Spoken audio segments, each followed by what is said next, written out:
Bom, gente, então eu vou fazer uma breve revisão aqui, vai ser meio que um aulão do Enem 2020. Vou falar um pouco fazer algumas questões, na verdade, de dois temas que caem no Enem. É, então, esses dois temas vão ser botânica, que eu vou fazer alguns exercícios revisando algumas partes importantes. E o outro tema que eu vou fazer vai ser um exercício de poluição das águas. Então, não vai ser nada muito demorado, vão ser coisas bem pontuais que eu vou falar. Só para dar uma revisada mesmo na questão do Enem mesmo. Então, para começar, né, eu vou falar um pouco de botânica, fazer alguns exercícios. Durante o exercício eu reviso algumas coisas, que é uma área cai bastante no Enem até. Uma das áreas que mais caem, uma das áreas que são mais importantes para vocês estudarem. Então, o primeiro exercício é do Enem 2012, que é o seguinte: a imagem representa o processo de evolução das plantas e algumas de suas estruturas.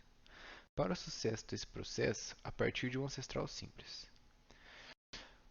Os diferentes grupos vegetais desenvolveram estruturas adaptativas que lhes permitiram sobreviver em diferentes ambientes. Então aqui ele mostra uma imagem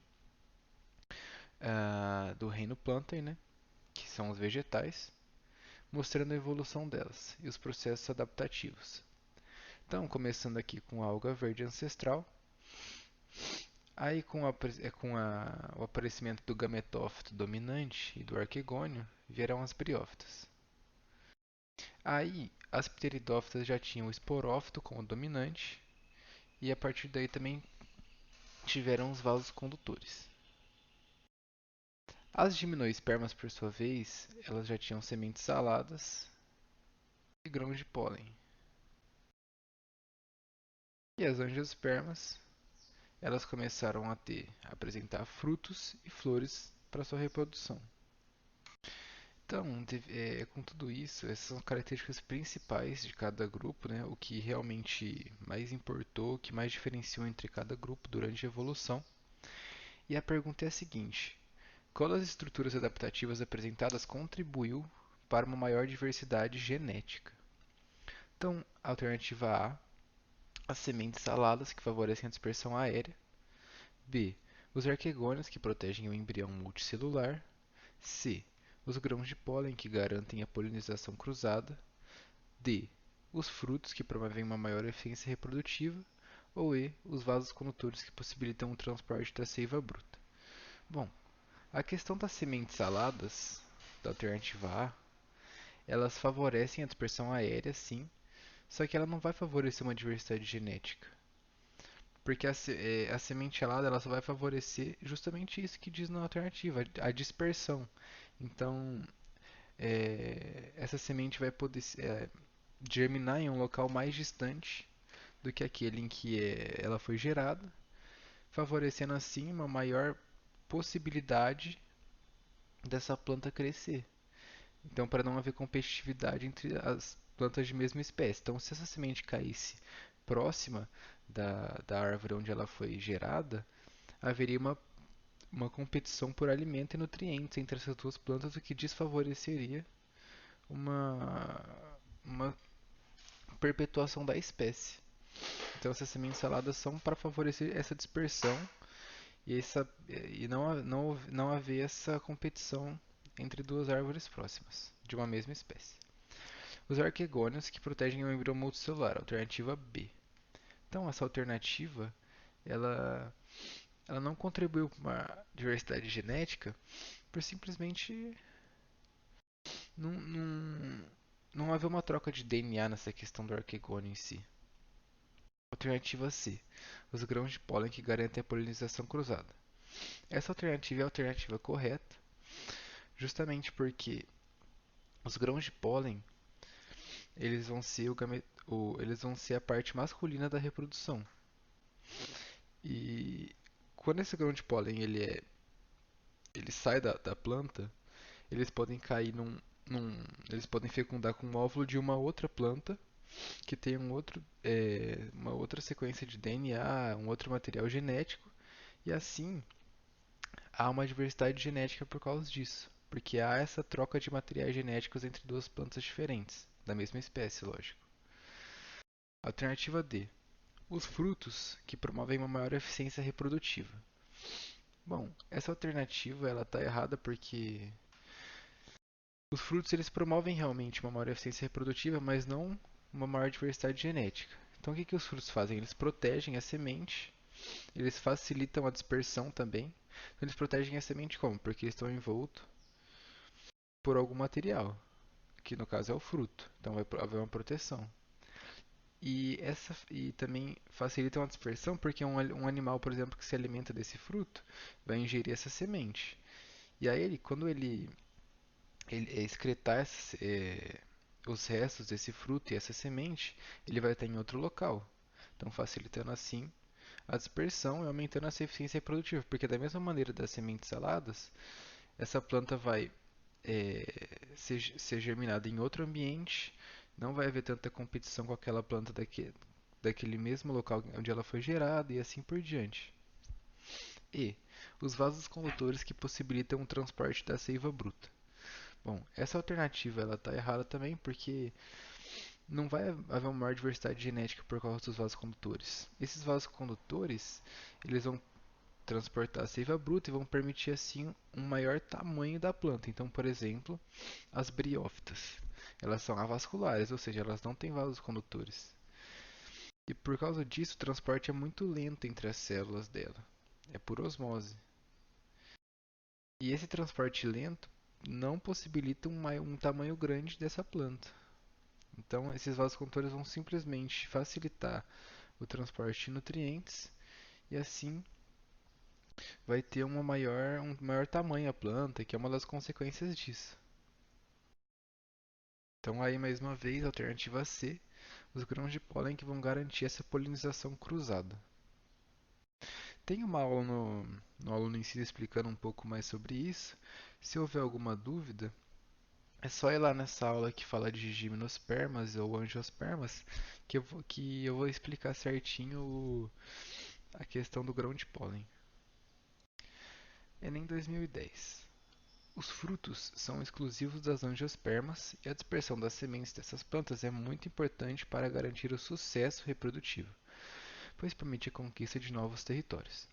A dispersão é favorecida por certas características dos frutos. Exemplos: cores fortes e vibrantes, gosto e odor agradáveis, polpa suculenta e das sementes. Exemplo: presença de ganchos e outras estruturas fixadoras que se aderem às penas e pelos de animais. Tamanho reduzido, leveza e presença de expansões semelhante a asas, que é o caso daquela semente alada. Nas matas brasileiras, os animais de fauna silvestre têm uma importante contribuição na dispersão de sementes e, portanto, na manutenção da diversidade da flora. Então a pergunta é a seguinte: das características de frutos e sementes apresentadas, quais estão diretamente associadas a um mecanismo de atração de aves e de mamíferos? Então A. Ganchos que permitem a adesão aos pelos e penas. B. Expansões semelhantes a asas que favorecem a flutuação. C. Estruturas fixadoras que se aderem às asas das aves. D. Frutos com polpa suculenta que fornecem energia aos dispersores. E. Leveza e tamanho reduzido das sementes que favorecem a flutuação. Então, ele pede as características dos frutos e sementes que estão diretamente associadas a um mecanismo de atração de aves. Então, a questão de ganchos, expansões, estruturas fixadoras e leveza não vão atrair diretamente, elas vão facilitar a dispersão, mas não vão atrair diretamente animais. Então, vamos às alternativas. A. Os ganchos que vão permitir a adesão aos pelos e penas dos animais, eles vão facilitar a dispersão, porque essa semente vai ficar fixada no pelo e ela vai ser solta, ou ela vai se soltar desse pelo, da pena do animal, no caso, longe da onde ela foi aderida. Então isso favorece a dispersão. As expansões semelhantes à asa, que favorecem a flutuação, da mesma maneira. Essa semente vai planar, vai flutuar, entre aspas, até uma distância relativamente significativa da onde ela foi gerada, então vai favorecer também a dispersão. Estruturas fixadoras que se aderem às asas, da mesma forma que os ganchos, vão favorecer a dispersão. Aí, leveza e tamanho reduzidos das sementes que favorecem a flutuação, a mesma coisa das expansões semelhantes a asas, vão favorecer essa dispersão. Agora a alternativa D, que é a alternativa correta, ela diz o seguinte: frutos com polpa suculenta que fornecem energia aos dispersores. Então, esses frutos com polpa suculenta vão atrair os animais, porque os animais vão se sentir, é, vão querer se alimentar desse fruto. E por fornecer energia, o animal já tem uma tendência a se alimentar desse fruto. Então isso vai atrair esse animal a se alimentar daquele fruto, vai ingerir a semente e vai dispersar essa semente. Então, alternativa D, frutos com polpa suculenta que fornecem energia aos dispersores, que no caso são os animais. Bom, agora a terceira questão, para fazer uma revisãozinha dos hormônios vegetais. Da mesma forma que uma fruta embrulhada em papel jornal amadurece mais rapidamente, uma já amadurecida em contato com uma verdosa também acelera seu amadurecimento. Isso acontece por conta da ação de qual hormônio? A. Etileno. B. Auxina. C. Ácido abscísico. D. Citocinina ou E. Giberelina. Bom, as citocininas elas vão ser responsáveis pelo estímulo das mitoses, enquanto a distensão celular em si ela é estimulada por giberelinas e auxinas. Então, basicamente, o crescimento das plantas eles são feitos pelas auxinas, giberelinas e citocininas. A redução da atividade metabólica dessa planta ela é realizada pela ação do ácido abscísico e os processos de maturação são realizados pelo etileno, que ocorrem, por exemplo, quando os frutos verdes amadurecem e folhas jovens tornam-se envelhecidas, senescentes. E esse etileno, quanto maior a concentração, mais vai acontecer esse amadurecimento. Então, se você deixar uma fruta verde, uma fruta madura próxima ou dentro de um saco e etc., vai ocorrer um processo de maturação de forma mais rápida. Então, depois de falar tudo isso, dar uma breve revisão sobre essa questão dos hormônios vegetais, a gente chega à conclusão que a resposta é a alternativa A, etileno. E como eu disse, ela vai atuar justamente nessa questão da senescência da planta. Então, vai amadurecer frutos verdes e folhas jovens vão se tornar cada vez mais envelhecidas. Agora, um outro tema que é bem recorrente no Enem e em outras provas é a questão da poluição das águas. Então, nesse caso, entra aquele fenômeno da eutrofização. Então, vamos lá. A mortandade de peixes e coloração da água no Rio Tietê preocupa no interior de São Paulo. Água de cor estranha e cheiro forte estão preocupando quem mora perto do rio. Pescadores estão voltando para casa com as redes vazias.